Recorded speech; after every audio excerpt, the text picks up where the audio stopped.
Parque, partida decisiva para o Galo, importantíssima até para questões orçamentárias do Atlético, do Clube Atlético, que vai virar SAF aí no próximo mês. O Galo fazendo também as contas, precisando da premiação, precisando avançar às quartas de final da Libertadores.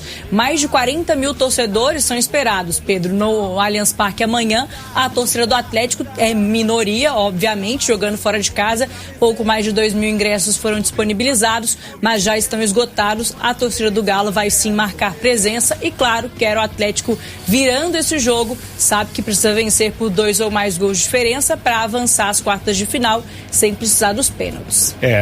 O Allianz Parque tem capacidade para 43, né? Isso. Então tem uma margenzinha de segurança ali, devemos ter mesmo mais de 40 mil e realmente boa informação de que a torcida do Atlético esgotou os ingressos, porque a torcida do Palmeiras fez um barulho danado quarta-feira lá no Mineirão. Palmeiras que poupou, né? Contra o Fluminense, perdeu por 2-1 lá no Maracanã no fim de semana, até o Endrick jogou, né? Já tinha 2 jogos que ele não entrava e aí os jogadores que ficaram no banco, Mike, Murilo, Gabriel Menino, Arthur e Rony.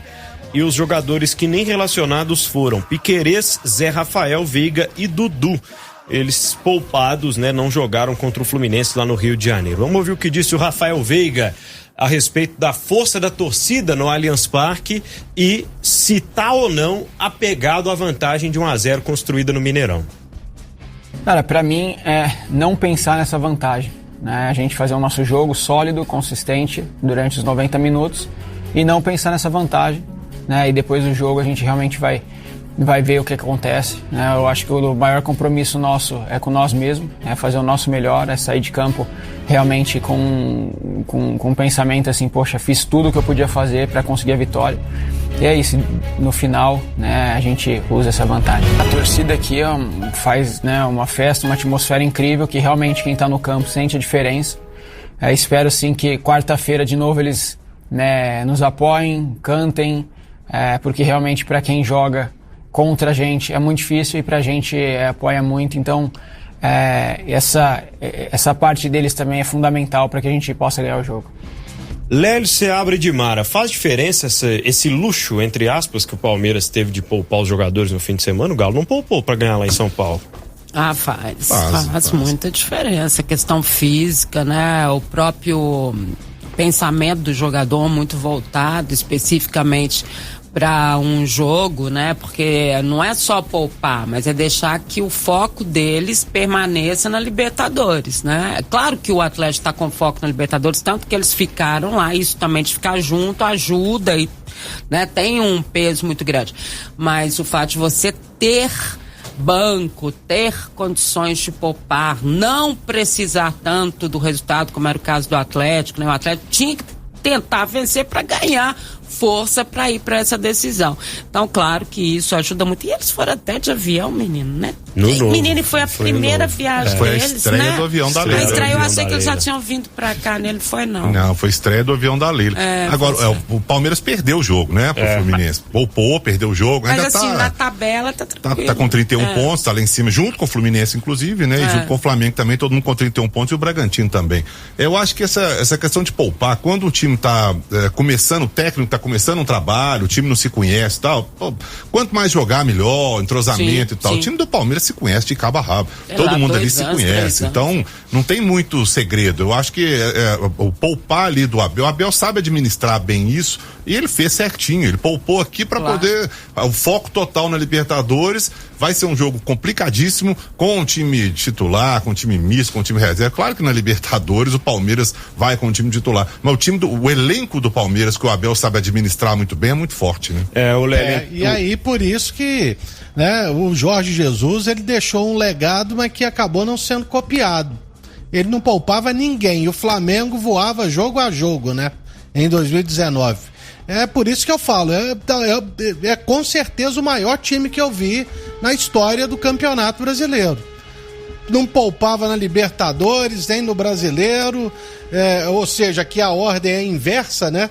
Aqui se poupa no Brasileiro para jogar com o time titular na Libertadores, como é das competições continentais, e o Jesus não, jogava com todo mundo. E jogador tem que jogar. O jogador gosta de jogar. E o nosso maior exemplo tá aí com 37 anos, que é o Hulk, né? Ele joga todas as partidas. Só não joga quando está lesionado.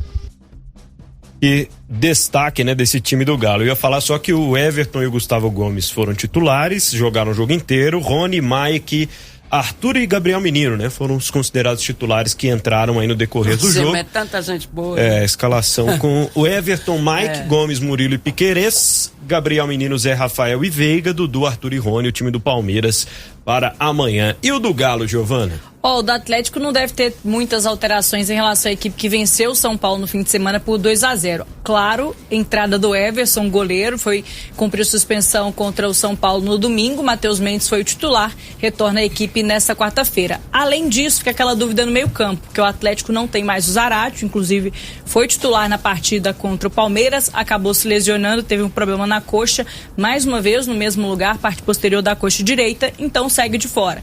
E aí fica aquela questão no meio-campo. Otávio e Batalha, 2 volantes, sobra uma peça. Contra o São Paulo, quem foi titular foi o Johan, não fez uma boa partida. Quem entrou bem no meio-campo foi o Patrick, que chegou bastante, foi avançado, né? Até sofreu o pênalti, inclusive, que o Pavão acabou marcando e ampliando para o Atlético. Então existe a possibilidade do Patrick aparecer nessa vaga no meio-campo. A gente vai poder descobrir isso de fato amanhã. Antes da gente continuar falando sobre esse provável Atlético para enfrentar o Palmeiras pela Libertadores, vamos ouvir o Hulk, atacante do Galo, que falou também sobre essa expectativa e a persistência do Galo, que tem sido a principal chave, digamos assim, de acordo com o jogador. Vamos ouvir. Tá tudo em aberto, né? Tudo em aberto. Como eu falei, sou um cara que eu tenho muita fé em Deus e eu sempre pedi muito a Deus, principalmente nessa última semana, sabedoria e entendimento para ver o que é que estava acontecendo com a gente, que a gente vem trabalhando pra caramba, vem sofrendo, vem, sabe, espremendo ao máximo e, poxa, por que não tá dando certo? Por que não tá dando certo? E uma das palavras que Deus sempre tocou no meu coração foi convicção e fé.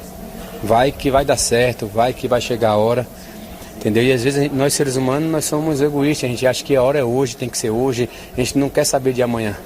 Mas se for pra gente se classificar, eu tenho certeza que vamos estar preparados para isso, para um grande jogo, enfrentando um grande adversário, diante de sua torcida que apoia muito eles, mas eu tenho certeza que vamos estar preparados. Nosso objetivo é sair com a classificação. Possa ser que não venha acontecer, mas tenho certeza que vamos dar 1000%. Vamos dar nosso sangue lá dentro para poder garantir essa classificação que a gente tanto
o Hulk 37, o Lélio falou há pouco. Em 2023, 39 jogos pro Rafael Veiga, ele foi titular 36 vezes, 23 vitórias com ele em campo, 13 gols e 11 assistências. Ele é um dos mais participativos em gols e é um cara que dá muitos passes decisivos, né, pros lances de gol.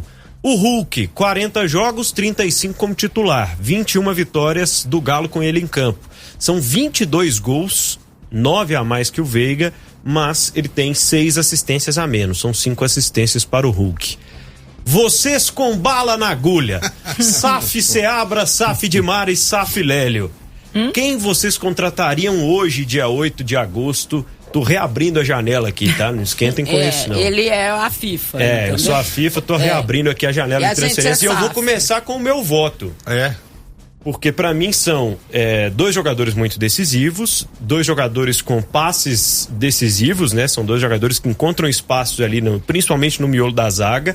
São 2 bons batedores de falta, pra mim o Hulk ganha nesse aspecto. O Veiga ganha na assistência, né? Pra mim é o melhor batedor de escanteio. O Hulk tem batido muitos escanteios no Atlético, mas não tem criado tantas chances. Eu hoje contrataria o Hulk. Por quê? Porque o Hulk é um cara que faz mais coisas, na minha opinião. Repertório maior. E você, Seabra? Também. Eu, entre os dois, acho 2 acima da média, né? Os 2 jogadoraços. Eu acho os 2 muito fora da curva pro futebol brasileiro, principalmente. Mas é justamente o que você falou. Eu ia entrar. Você deu os números aí de gols, de falta, de assistência e tal. Eu acho o Hulk mais completo. Eu acho o Hulk tem um chute forte do Hulk, chute forte e colocado. A cobrança de falta do Hulk é uma coisa de outro planeta. Por mais que às vezes o goleiro aqui, não sei o quê, mas ele não erra o gol. É um negócio impressionante. Ele não erra o gol. Você não vê o Hulk chutando a bola lá na arquibancada. Ele não erra o gol. E forte e colocado. Isso é muito completo. O Veiga leva vantagem, claro, nas assistências. O Hulk tem mais gols que ele. Eu acho o Hulk mais decisivo. Eu hoje, entre os 2, pra mim, o Hulk tá um pouco acima por ser um jogador mais completo. Mas são 2 acima da média. E aí, Lélio Gustavo? São quantas assistências pro Veiga e pro Hulk aí? São 11 assistências pro Veiga e 5 pro Hulk. Ah, tá. Bons números realmente, né? Mas o Hulk decide mais jogos para o Atlético, por isso eu fico com ele. Sem contar que ele quis vir jogar aqui e o Rafael Veiga não quis. Quando o Palmeiras o emprestou, ele quis ir para o Atlético Paranaense. Inclusive até numa contramão de pensamento do próprio Nicão, né? Já que ele foi revelado pelo Coxa, né? E foi parar no Furacão. Então, pra mim, é o Hulk, sem dúvida alguma. Olha aí, sem dúvida alguma, Edmar Oliveira. Sem dúvida alguma. Não, sem dúvida alguma, o Hulk, pelo protagonismo, porque a gente está vivendo um futebol muito físico. O Hulk, para não falar só do repertório, que vocês já falaram e tal, o Hulk é um fenômeno físico, na idade dele, no tipo de jogo, né, que a gente pode dizer assim, de alta intensidade, o Hulk diferencia muito, mas muito mesmo de outros jogadores. Isso comprovadamente. Adoro o Arrascaeta, acho que joga demais. Acho o Rafael Veiga também joga demais, mas no contexto, né, no peso do físico que se tem hoje para jogo de intensidade, o Hulk é 500 vezes na frente deles, né? E isso faz parte, gente, de um profissionalismo muito grande do Hulk. O Hulk é um cara que ele termina de treinar no Atlético, ele pede mais. Ele vai para casa, ele continua treinando. Ele é um exemplo dentro do grupo. A gente tá falando de fase, nós não estamos falando nada disso. Nós estamos falando assim, ele é um exemplo dentro do grupo do que é profissionalismo, do que é treino, do que é vontade, do que é determinação, né, de cobrança e tudo mais. É um profissional na concepção da palavra mesmo. E essa coisa física dele, eu acho que ele sai muito na frente dos outros. E o que é interessante, né, já que elogiamos os tops aí do futebol brasileiro, são jogadores que eu acho que dos poucos que seriam titular nos 2, né? No contexto do Atlético hoje, ter um Rafael Veiga seria espetacular. E no contexto do Palmeiras, e os 2 jogariam juntos, viu? Ninguém vai discordar comigo, ninguém vai discordar de mim que o Hulk é mais jogador que o Rony, né? E um abraço pro André Paixão, lá da cervejaria Verace, ele mandou aqui, ó, Pedro, fala que o Veiga não serve nem pra comissário de bordo do avião do Hulk. Então você imagina pra qual time que ele torce, né? Abraço pro André. Essa foi boa. Bom, o ideal seria tê-los juntos, né? Mas não tem como. O Rafael Veiga, depois de 2018, ele passou a ser um jogador muito valorizado, né? Inclusive até cobrado pela imprensa paulista na seleção brasileira. Mas, de qualquer maneira, numa disputa entre ele e o Hulk, eu prefiro o Hulk. Tem algumas mensagens interessantes aqui, ó. O Wesley Freitas mandou aqui: o Hulk só tem 5 assistências só por culpa do Paulinho. Errou muitos gols, né? É verdade. Obrigado a concordar.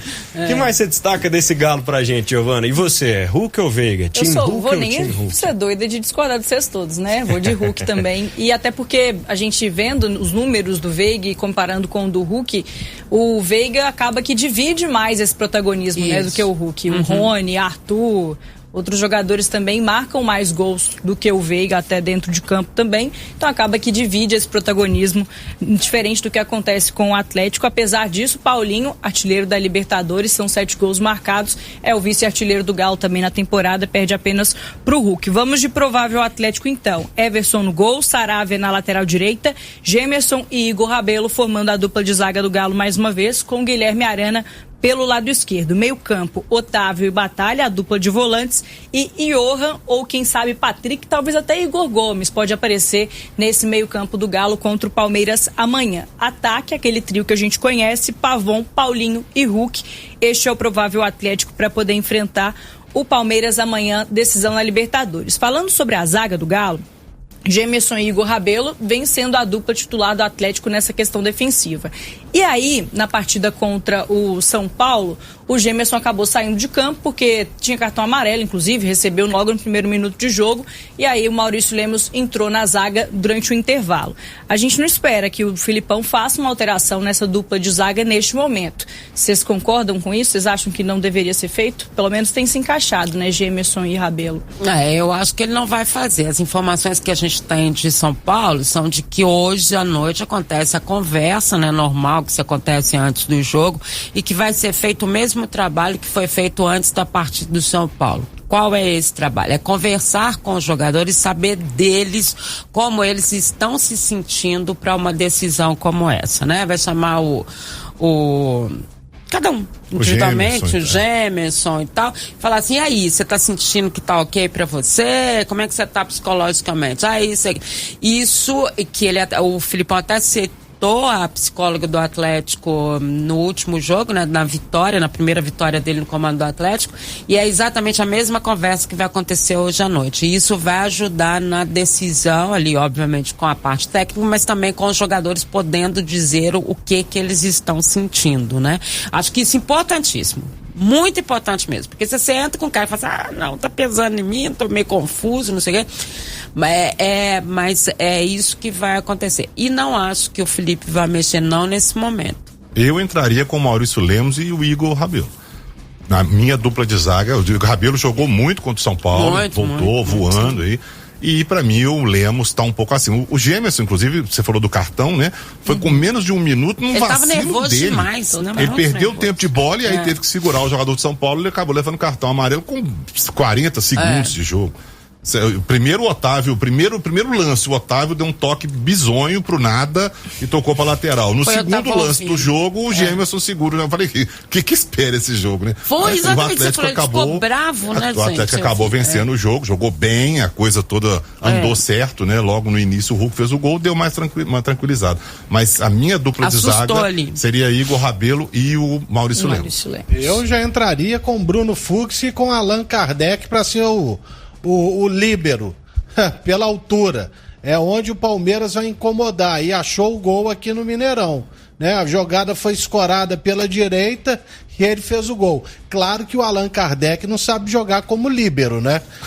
Porque se soubesse, ele seria tão fenômeno quanto o Franco Baresi, que era zagueiro, armava o time do Milan e ainda fazia um golzinho ou outro.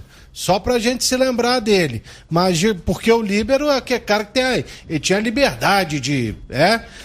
como é que fala hoje em dia, Pedro? É box to box, box, né? Box to box. Tá certo. Olha, eu ia te perguntar, sua dupla de zaga é Bruno Fux e Allan Kardec? E Igor Rabelo. O Allan Kardec seria o terceiro zagueiro. O Allan Kardec seria o terceiro zagueiro. Tinha que ter deixado na live as caras de todo mundo na hora que você falou Allan Kardec aqui. Seria o líbero. Onde que ele colocou? Você joga com o líbero. O líbero, ele tem a liberdade de ir e tem que voltar. Ele tem que dar conta de voltar. Exatamente. Então, como ele não consegue fazer isso, ele tem que ficar no banco de reservas. E o Filipão colocar um zagueiro mais alto, que é onde o Atlético sofreu. O Gemerson também, eu não escalaria, não vive um bom momento. Aquele cartão foi péssimo com 50 segundos de jogo lá no Morumbi, numa falha dele realmente. Então, sabe, ou vai o Lemos, que parece ser a primeira opção, ou será que o Fux está lá em São Paulo, Giovana? Eita, agora você me pegou, Léo. Eu acho que tá assim, acho que ele já tinha um tempo que ele não vinha sendo relacionado, né? Porque ele saiu relacionado, porque foi a viagem de uma vez, de sábado. Só que ele acabou não entrando. Tô com a lista aqui neste minuto. Vamos lá. E só para lembrar de outro líbero, era o Matheus, né? O Matthaus, Lothar Matthaus da Alemanha. Esse também sabia jogar desse jeito. Acho que não vai dar pro Kardec, não.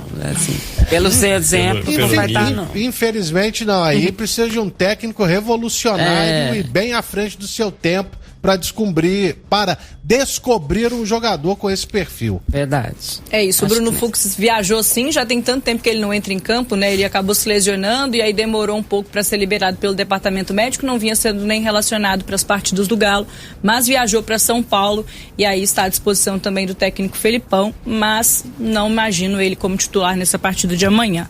Para fechar, Pedro e todo mundo que acompanha a gente, o Atlético, como disse, precisa vencer por 2 gols de diferença.